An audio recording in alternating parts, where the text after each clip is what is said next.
He even falsified that they had more than 5 years experience. And what he told clients that would ask about it, he said, well, the reason I do this is because I want the most flexibility to buy securities for you. This is kind of a big deal in our industry, the failure to impose the best interests of the clients. Do you want a wealthy retirement without worrying about money? Welcome to the Retire in Texas podcast, where you will discover how to enjoy your faith, your family, and your freedom in the state of Texas. And now, here's your host, financial advisor, author, and all-around good Texan, Darryl Lyons. Hey, this is Darryl Lyons, CEO and co-founder of Pax Financial Group. Thanks for tuning in to Retire in Texas. This information is general in nature only. It's not intended to provide specific investment, tax, or legal advice. Visit paxfinancialgroup.com for more information. And so we're going to do another fin crime episode, a financial crime episode. I want to start out with a story about one of the victims. Her name's Natasha Bovard. Her husband, Rodney, he was a career soldier for our country. And as we know, many that get back to the States and get their feet on the ground, many of them struggle getting acclimated to the civilian life and suffer from PTSD. And Rodney was no exception. He took his own life in 2020. So as a result of his death, the Department of Defense assigns counselors, financial counselors actually, to help Natasha navigate through this. She needed one. She didn't know what to do.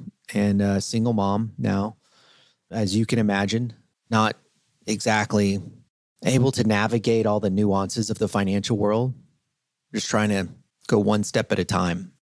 It's important for you to know that the families of lost soldiers get something from the Service Members Life Insurance Program administered by the Department of Veterans Affairs. They get $400,000. This is tax-free, by the way, and another $100,000 to cover immediate needs and loss of income. So it's a total of about $500,000. So Natasha received probably about a $500,000. Obviously, don't know the details if there was a little nuances here and there, but $500,000. Again, the details aren't provided, but she probably squirreled some of that money aside for emergency funds, maybe to pay off debt, maybe to buy a new car. And then she decided to invest $370,000. So she invested $370,000 with one of the financial counselors that was assigned to her. The problem is these financial counselors were not investment advisors. They were not supposed to give advice. They are not supposed to give advice.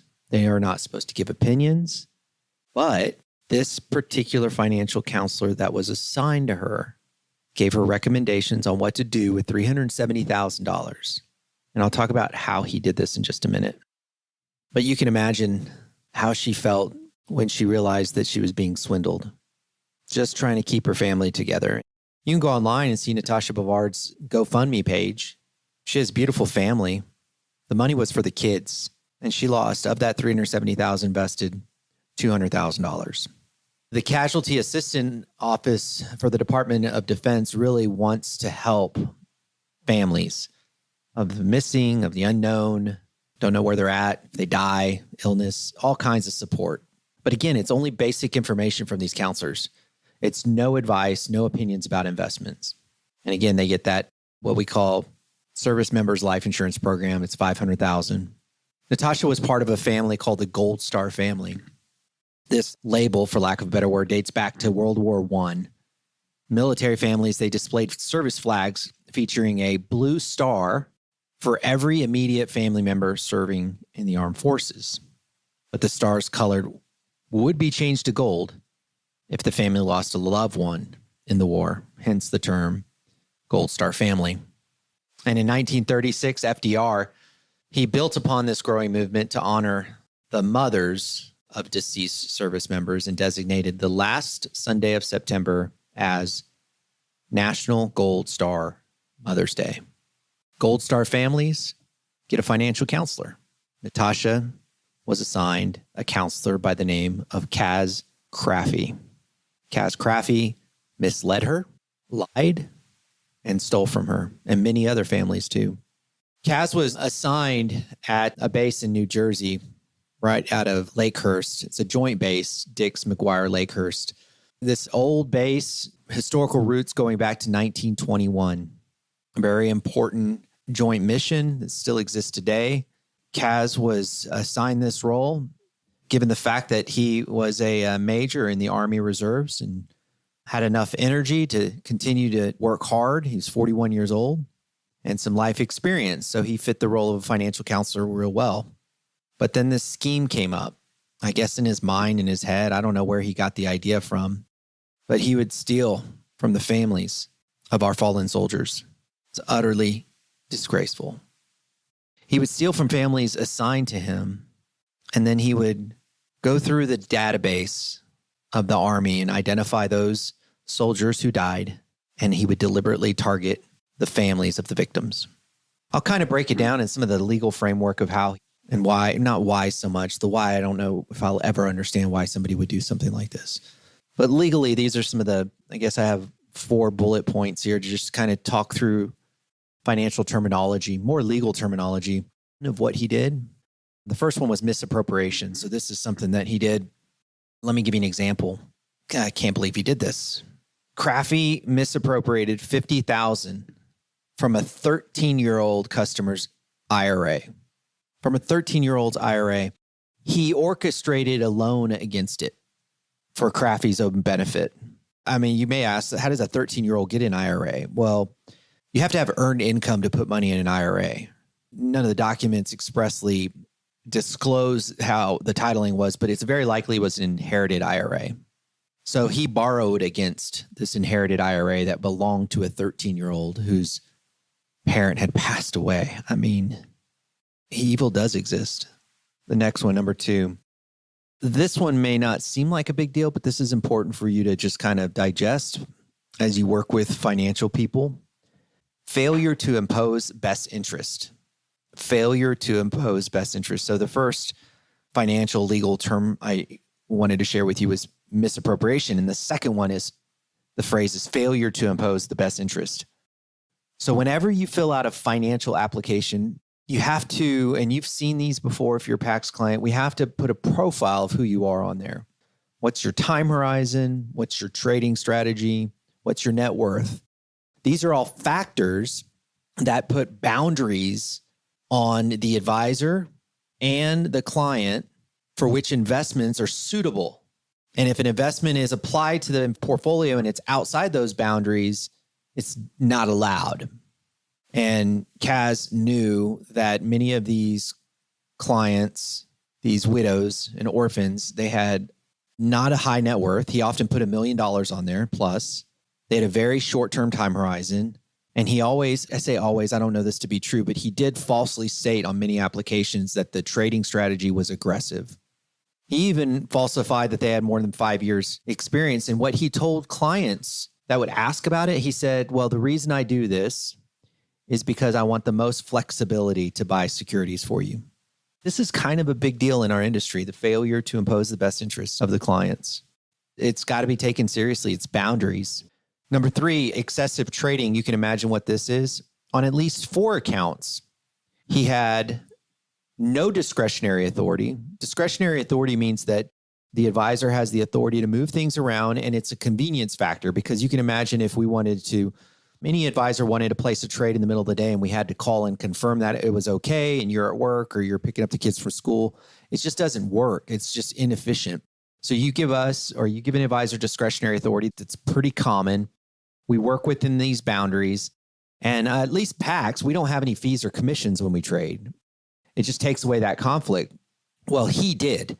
He did not get authorization for discretionary authority, first of all, but he went ahead and placed trades on his clients' accounts without their permission. And these trades generated fees and commissions for him personally. Number 4, concentration and lack of diversification. So he did invest in securities like Bitcoin, like AMC and GameStop. And if you haven't seen that movie, Dumb Money, definitely not PG, but it explains this whole meme stock world that exists out there. And apparently Caz was into that kind of stuff, which is very speculative and does not follow the rules of diversification, which we've talked about on this show quite a bit. So those are the 4.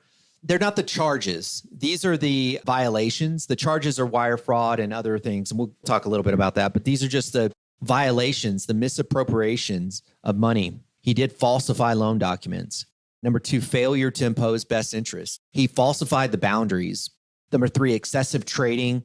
And number 4, concentration and lack of diversification.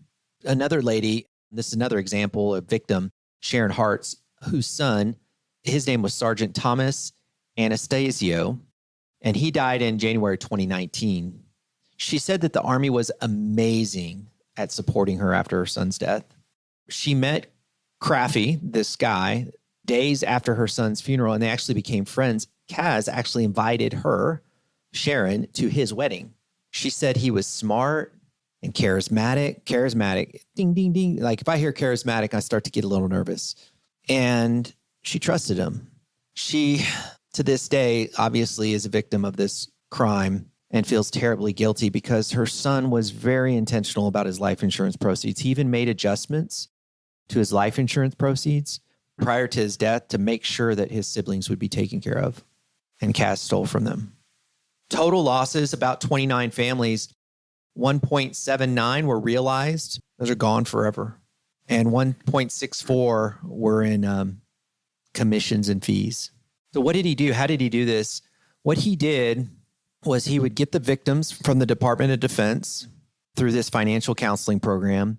And then he took a job at a financial advisory firm and actually set up another financial advisory company. I think he did most of his work through this financial advisory firm. And so he would take the paperwork from this financial advisory firm and kind of put it inside, so to speak, of the financial counselor paperwork. So people were not clear about, and I guess they didn't look, I can't blame them. These are people that are devastated. They didn't identify that this set of paperwork that he was delivering to them was completely different and wasn't within the Department of Defense. It was a separate firm. So he would get them to sign this paperwork authorizing these accounts. They would write a check, and then he would submit these applications to his investment firm. And this investment firm thought, wow, Caz is really creative. He's able to really serve this Army community because he's a reserve. So they thought that he had a natural market. Now, they failed on many accounts, but these two entities, the financial counseling agency from the Army, had no idea he had an investment firm, and the investment firm had no idea he was a financial counselor.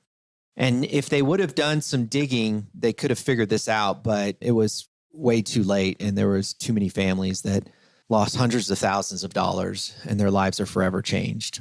It's really sad that this happened. In fact, this is still getting resolved. We're in April of 2024, and the latest news is he is admitted to all of these charges, which includes wire fraud, securities fraud, making false statements, having a criminal conflict. This stuff will send him to prison. Securities fraud alone is 20 years. It's obviously barred from the industry. And there is legislation right now to hold military financial counselors accountable for what they do. And I would imagine, I hope that there's better systems and processes to prevent this from ever happening again. So it's a devastating story. It saddens me and angers me, especially being Military City. This hits close to home. I hope that you can just be very vigilant as you engage with anybody in the financial world to double check, ask questions. Caz at one point told his victims, don't look at the statements because what he was doing was wrong. He didn't want to get busted. He finally got busted. And unfortunately, there will be another financial fraud case out there somewhere. I just pray that it's not any of you. In the meantime, stay vigilant, trust but verify, and remember, you think different, you think long-term. Have a great day.